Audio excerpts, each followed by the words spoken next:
Welcome to Revive Ministries Podcast. This month's theme is starting a new chapter. When this comes out, it'll be 2023. A lot of us pretend to have goals, and a lot of times we get discouraged about what we plan or what we set out to do. Today, we have a new guest. His name is William. Thank you so much for joining us to share your insight. I always find it odd whenever everyone has these grandiose ideas of what they would like to do, and sometimes they get fairly discouraged because it ends in by February. So I just want to thank you for coming on and sharing your insight. Before we begin, I just want to say disclaimer: if you are in the United States, the national crisis line is 988 right now. But wherever you are around the world, I do encourage you to find what resources are out there. Resources are different for everyone. And I just want to say, people say it better than me, William, all the time. And I'm okay with it. Lao Tzu, the art of war, he said it this way: new beginnings are often disguised as painful endings. What comes to mind when you hear this quote? What comes to mind for me are many of the new beginnings that I've had in my life. Mm-hmm. Starting a new chapter, I think, is the name for this month. And I saw a similar quote to this where it said every ending is a new beginning. It doesn't matter what it is. Yeah. And so I've certainly had some pretty painful endings in my life. Mm-hmm. And but what I've learned to do is I've learned to turn those not only turn the bad things that have happened in my life, but really into good things, but have gratitude for the bad things or for the struggles that I've gone through, because I wouldn't be where I am today had I not had the struggles that I've, really experienced in my own life. Yeah. And I totally, in working in the mental health field, one thing I noticed is we are all going to make mistakes. It's how we process it. If we go through the mistake and we forget. That's a sad part for me. When we forget the lessons that we learned, or we don't remember some of the coping skills, some of the things that has helped us along the way. We're kind of always. I remember one of my friends said, we're kind of always unfinished. If you're okay with being unfinished, because we're always kind of working towards something else. Albert Einstein, obviously he's much smarter than me. He said, no problem can be solved from the same level of consciousness that created it. So if you kind of think of it the same way, unfortunately, you're going to kind of have the same modalities, the same approach to it. So what comes to mind when you hear this quote? At least that's my take when it comes to Albert Einstein. When you hear this quote from Albert Einstein, what comes to mind? I've heard this quote a lot of times, and it's interesting. What it means to me today is very different from what it meant to me, I don't know, the first time I heard it. I remember the first time I read it. And because I'm in the coaching space, whether it's, business mindset, leadership, whatever. A lot of times when I'm helping my clients solve problems, it's the only reason that I'm able to solve those problems is because, if you kind of think about you're inside the bottle, you can't read the label on the outside from the inside. Yeah. Like you have a very different perspective than me. And when I, talk to my clients and help them solve problems that they have, and I give them a solution, they're like, why did I think of that? I'm like, because you're in the middle of it. You have 1,000 other things that you're thinking about, and I'm thinking about it from a completely different perspective. Mm-hmm. And even the idea of mindfulness kind of tries to promote and kind of help that your ability to look at it as a third person of the scenario, but that takes time to even get there. A lot of times we're too close to the elephant to even see the entire elephant.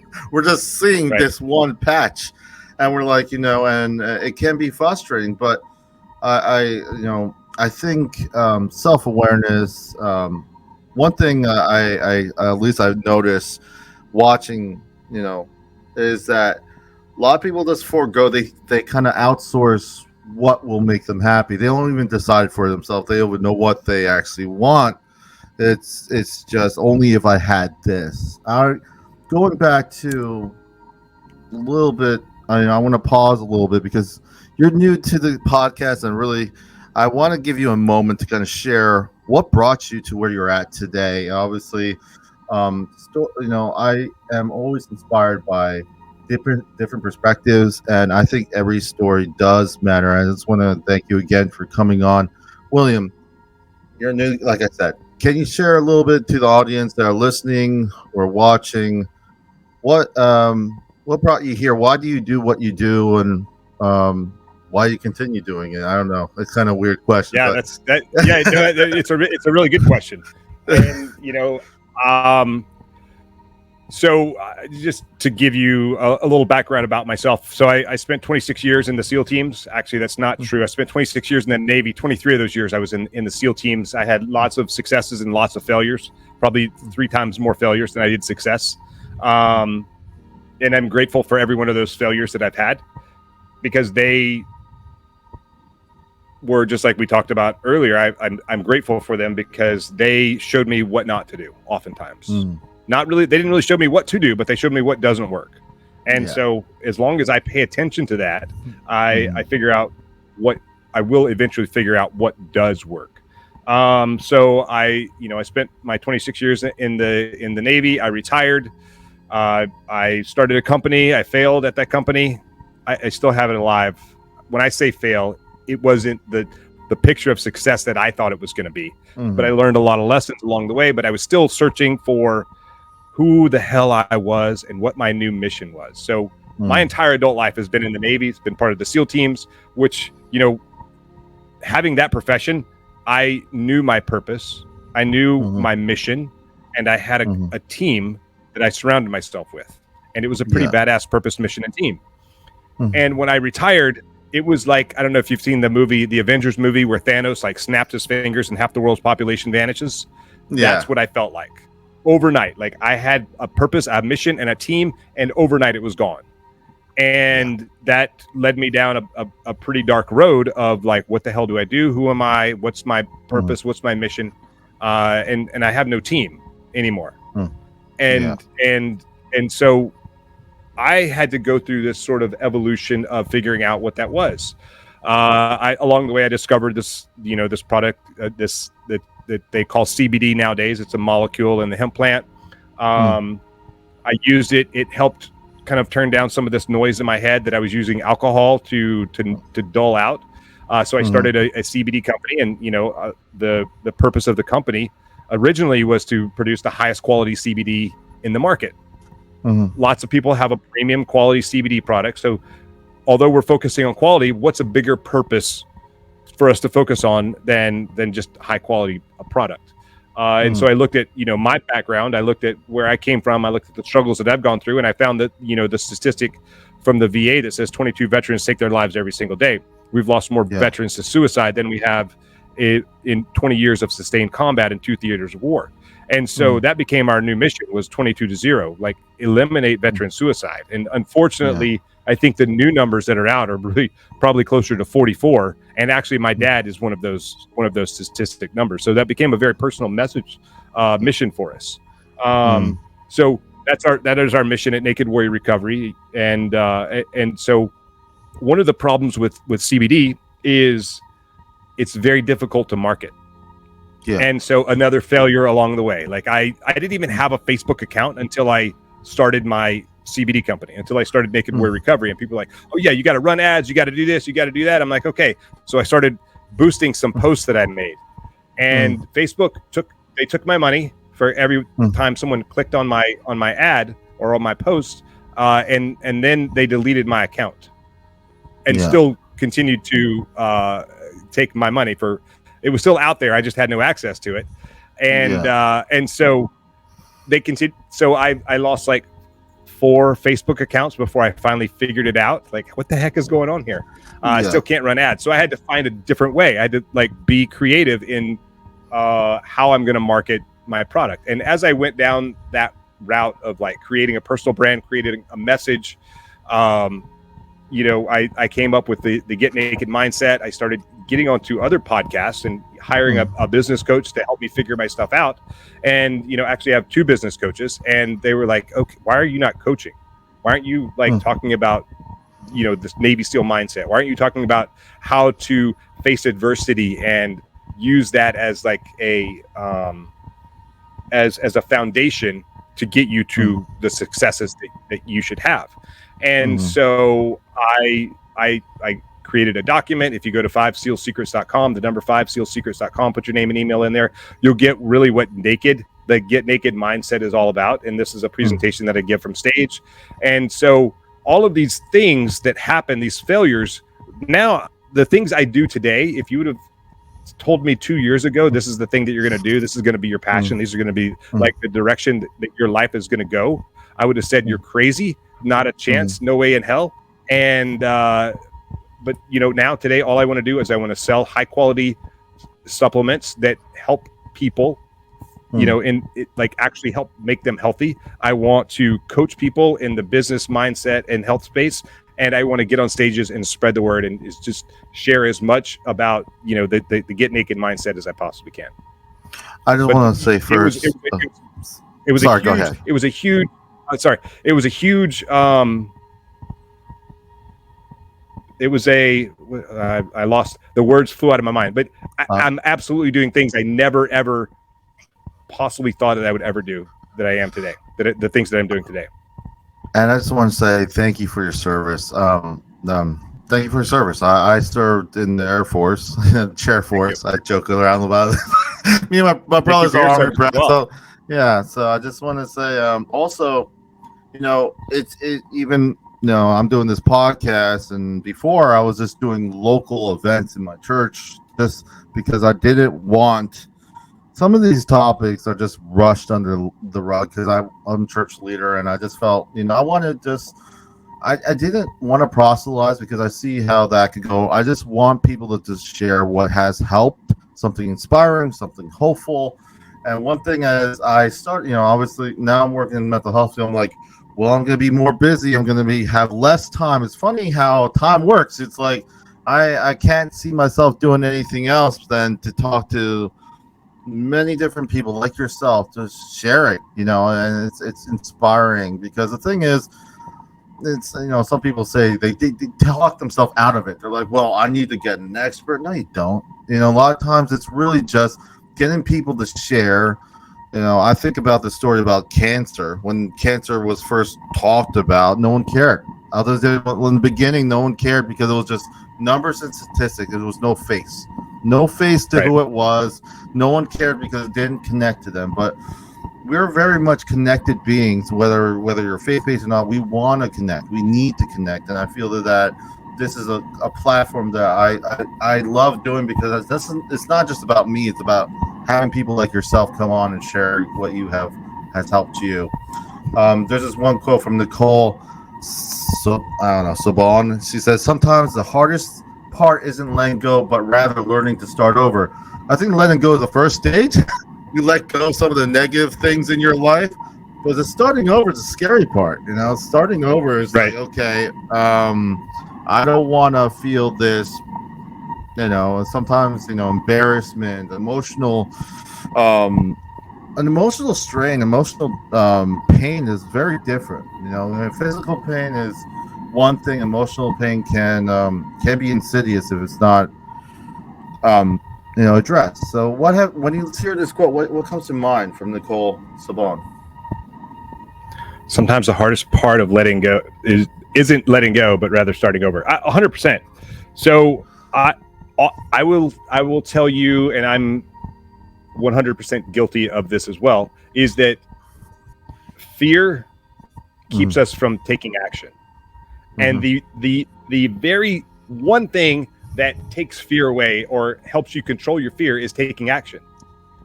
It doesn't matter what the action is. It doesn't matter if you're moving in a direction or not. But oftentimes you have this paralysis from fear. Like if you're afraid, you freeze. I mean, animals do it. It's a natural instinct, survival instinct, but it doesn't help us survive in today's society in the way that we are today.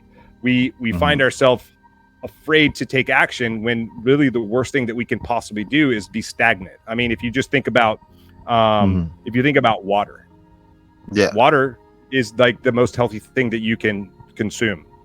But let's say you're out in the wilderness and you come across two bodies of water. One is a stream that is flowing, and one is stagnant with no life in it. Which one are you going to drink from?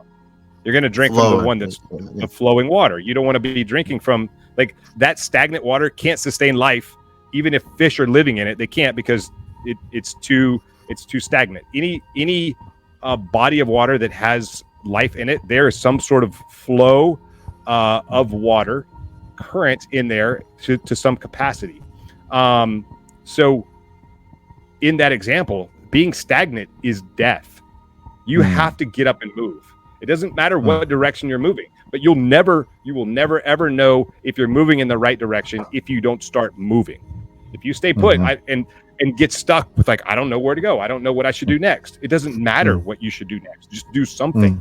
And so we in the military we have this saying. It's called OODA loop: observe, orient, decide, and act. And when I'm teaching or coaching and I talk about a gunfight, I talk about those are the things that you have to do when you're in a gunfight. It's the same things you do in business. It's but what you're doing is you're making decisions, and you're maneuvering on the battlefield. You're maneuvering in the battlefield of life. And every time you move, you see things from a different perspective. Just like that original quote that you put up there from Einstein. I had one opinion of it once upon a time. I have a completely different thought about it now, because I have transitioned many times in my life to I'm a completely different person. I have a completely different thought process in related to that specific quote. And as I continue to move and I continue to maneuver, the battlefield that I'm continue to work in is it continues to change. And then all the things that are happening in the battlefield, they continue to change. And from the media, from the politics, for whatever it is, everything is changing around us. And if we don't stop, if we don't keep moving, then we're going to just be engulfed by someone else's agenda rather than what we actually want for ourselves. And I totally agree with a lot of times we outsource what our choices are, what we feel, because it's hard for us sometimes to step forward, and because but if we step back and kind of think about it, it's a choice to be stagnant. It's a choice to not do or not to move forward. And also, on top of it, like you said, it's scary. But a lot of times, this idea of normalizing emotions, it's expected to be scary. Some of this stuff, a lot of times we're like, okay, we have these reoccurring, reinforced thoughts or kind of ideas in our minds, like, okay, and we talk ourselves out of anything. But the fact of the matter is, everything that we do is new is scary. It's gonna be scary. You're gonna make mistakes, and and I feel realistically, it's expected to make mistakes. You should embrace the mistakes, not the fact that I learn more from my mistakes than I do from my successes, because in successes you're just there. You're like, okay, this worked out. But I guess for me, I don't know for you, William, but even when I get successes, I'm like, why did this work? Because if you can't measure it, it's like it's just like winning a scratch lottery, because you don't know what made that happen. So I think I don't know. I think people had to give themselves a little bit more grace, but also hold themselves accountable, because accountability is not a bad word when it's a safe place. When you actually take pride in yourself, one person said it this way: if you don't respect your time, no one else will. So I think in that 100%. Regard, I feel that. I want to ask you, switching gears a little bit, how do you feel? Why do you feel sometimes it's hard for us to start over, even if what was previous was less healthy for us? In your own opinion, from your own experience, maybe from what you've seen, what have you seen been the major threat when it comes to this? I'll just go back to fear again. Fear of the unknown. I think one of the and you kind of talked about it a minute ago. Fear of success oftentimes stumps us, which is the weirdest thing ever. Oh, you're more success is a good thing, right? Well, what about I won't, like you just mentioned, you said I won't have time to do all these other things. You actually will. You'll just reprioritize what's important for you. Yeah. And so, yes, you're gonna be more successful. You're gonna impact more lives. You're gonna make more money. You're gonna do all those things that you need to do, providing a service by being successful. But you have to take action. Yeah. You can't stay stuck. I mean, it's okay. I was actually talking to a buddy of mine today, and he was talking to one of our clients, our coaching clients, and he was like, "How do I get unstuck?" You just take action. You start moving in a direction. It doesn't even matter what direction. But I have this thing that I tell a lot of people. I call it 5 SEAL secrets to life transitions.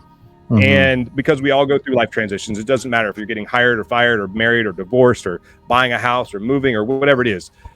We all go through these life transitions. And so I pulled something from, planning thousands of missions in the SEAL teams, and it applies. This very specific thing applies to everyday life.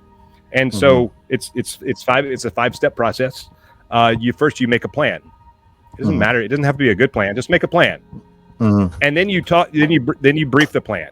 And when I say brief the plan, I don't mean like get out your whiteboard or your PowerPoint presentation and like get everyone in the room. And it can be that elaborate, but really you just talk to people about it. Hey, I have this idea. This is the thing I'm thinking about. I'm thinking about moving to, Texas to do some stuff and start a company because they have, no state sales tax. And there's a big network of people that do this thing. And will have a network when I move there and, kind of like go through sort of like the who, what, where, when, and why of like why this is a good idea. So now you've briefed it. You've talked to people. They've given you feedback. You can actually practice the plan. You can practice the execution. Like, okay, I'm going to move here. And then you talk about, you just talk about it again. You're still talking about it. You're still practicing it. So I want to start a company. Okay, well then start it, create the LLC and then go from there. You practice the plan and then you go execute the plan. You have all the pros and cons, what could go right and what could go wrong. Then you go execute it. And then when you're finished executing it or executing a portion of it, then you do an after action review. You go back. Why was I successful? Why did I fail? These are the things. And then you do it all over again. A new plan. You talk about it. You do the dirt dive. You execute. You do it again. It's just this constant loop that you keep doing. But as long as you make a plan, you brief it, you practice it, and you execute it, and you keep doing that, that fear will go away because you're taking action. Yeah, I totally agree. And one thing is the reviewing part is so important a lot of times, and just note. And I guess for me, I know this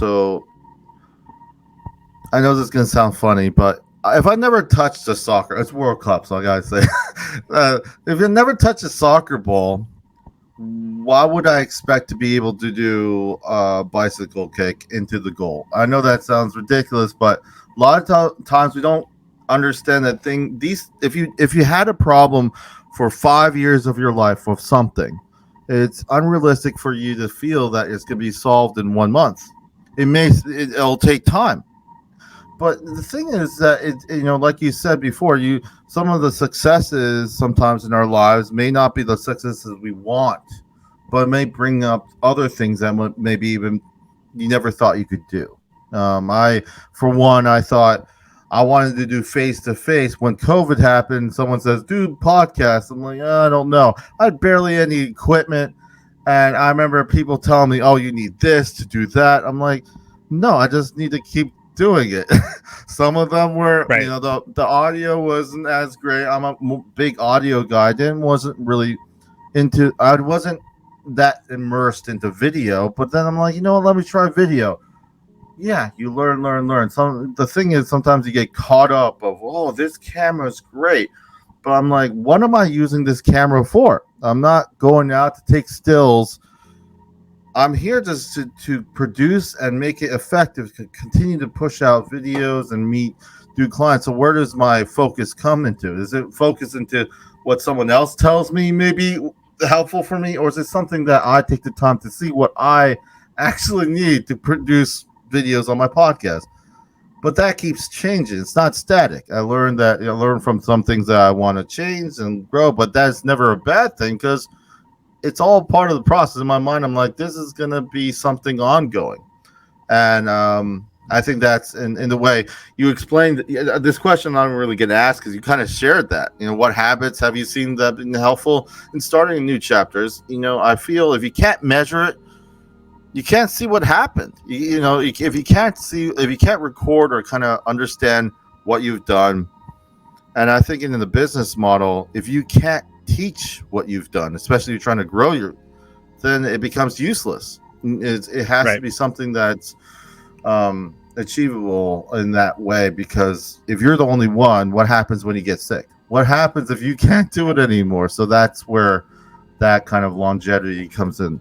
This word in Greek, my wife has this untranslatable words.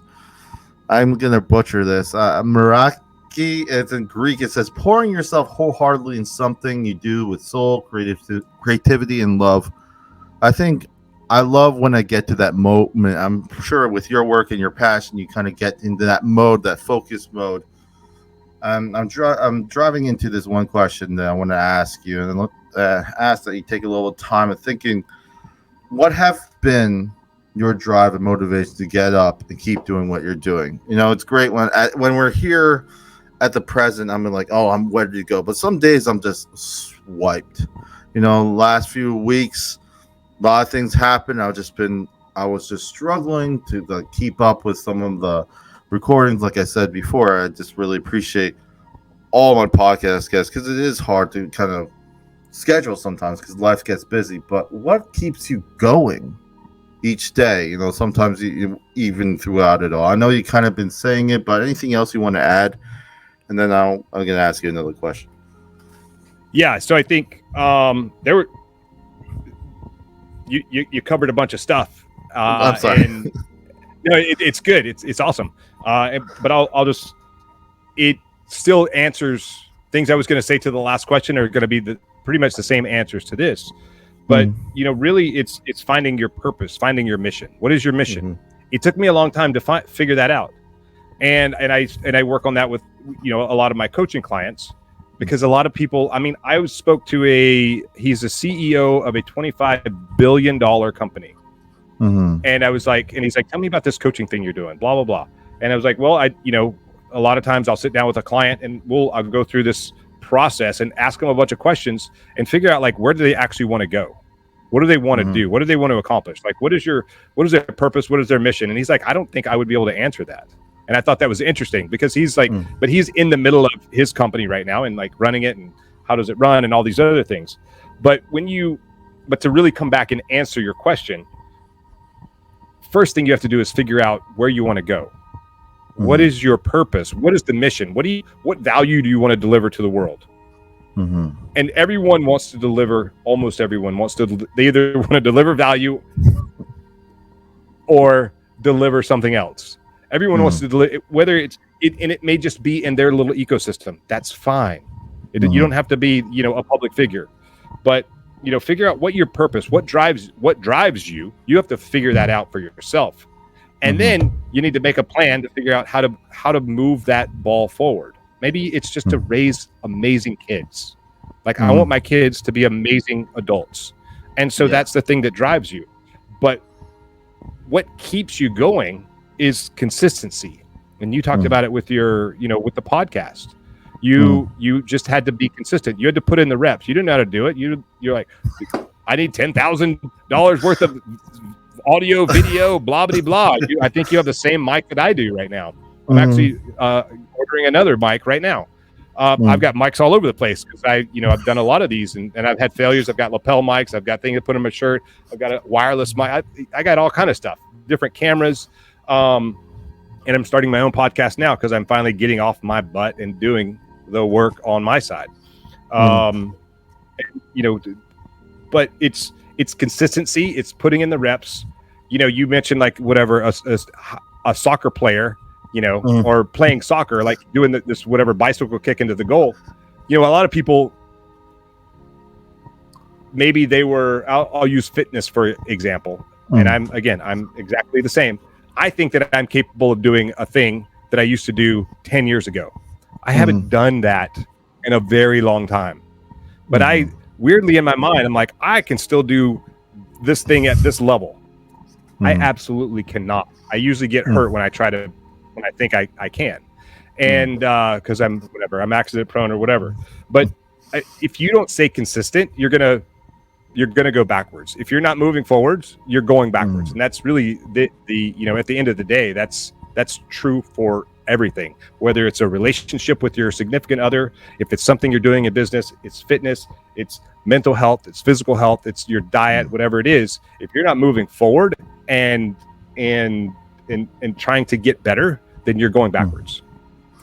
And on another side note, I also realized a lot of people just try to address what's happening in front of them, which is understandable, but you got to ask your question: is this long term or short term? Is this short term relief or is this long term? Like, because are you diagnosing the symptom or are you diagnosing the problem?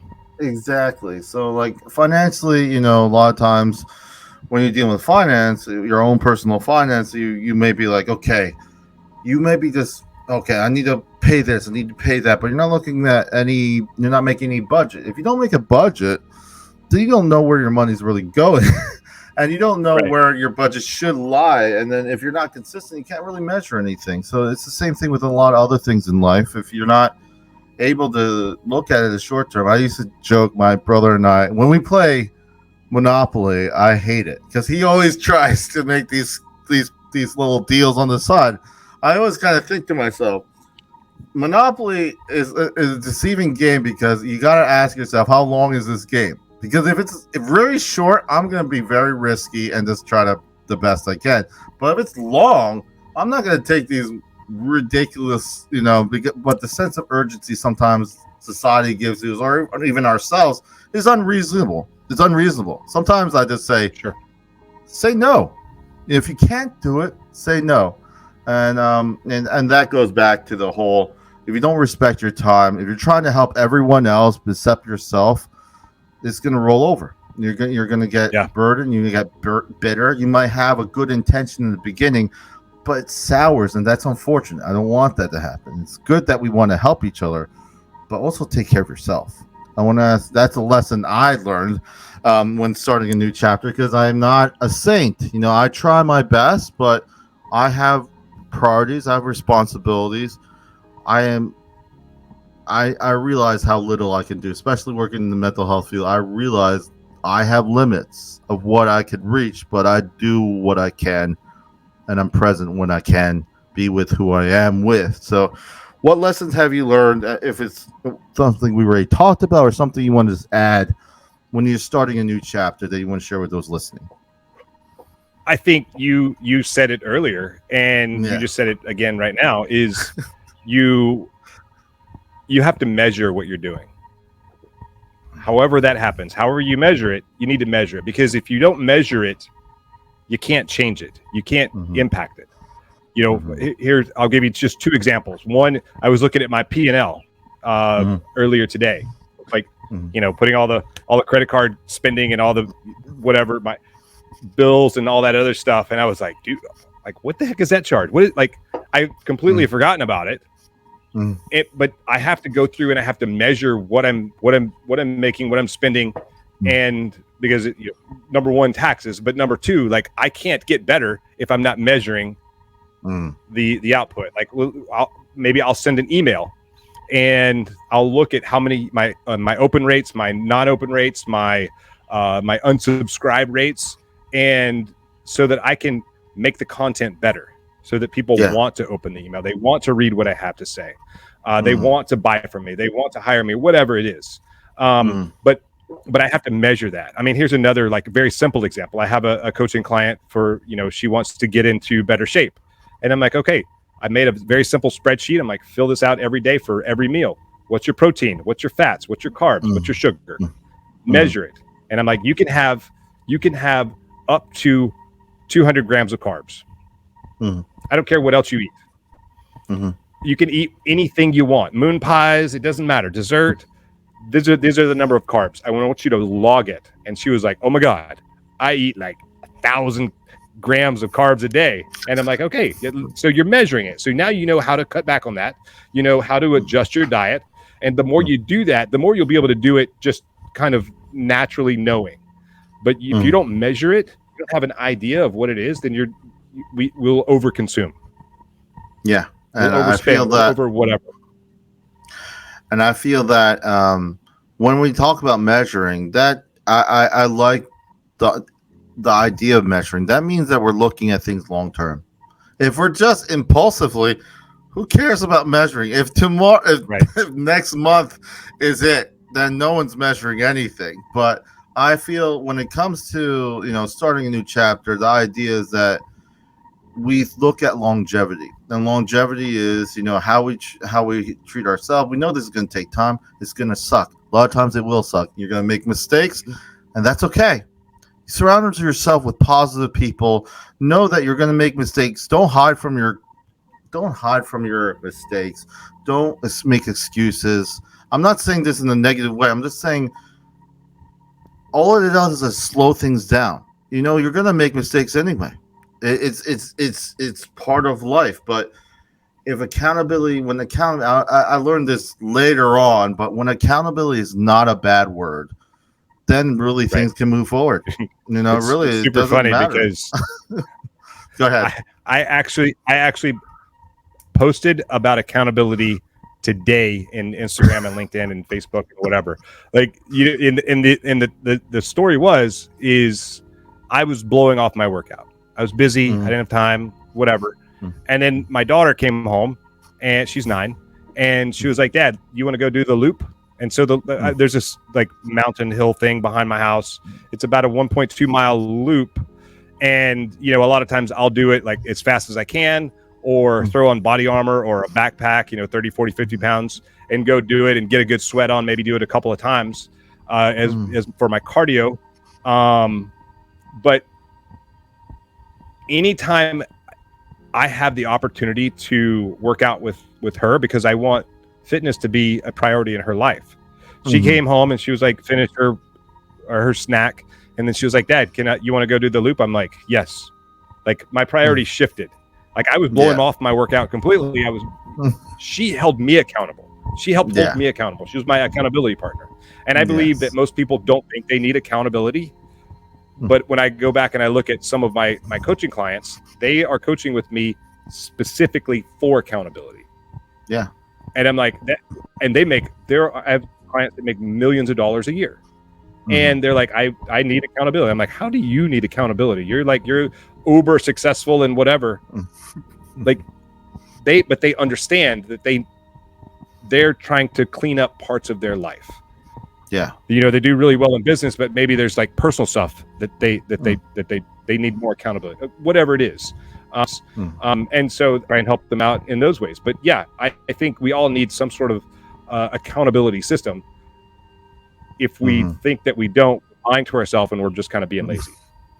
Yeah, and I think it's if you look at exactly.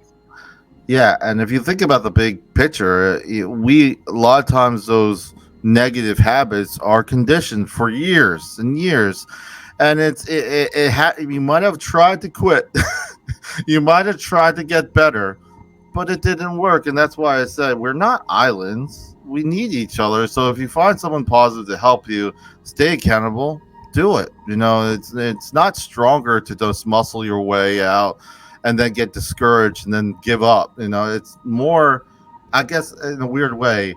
And I think you could kind of relate to this, William. It's harder sometimes to ask for help.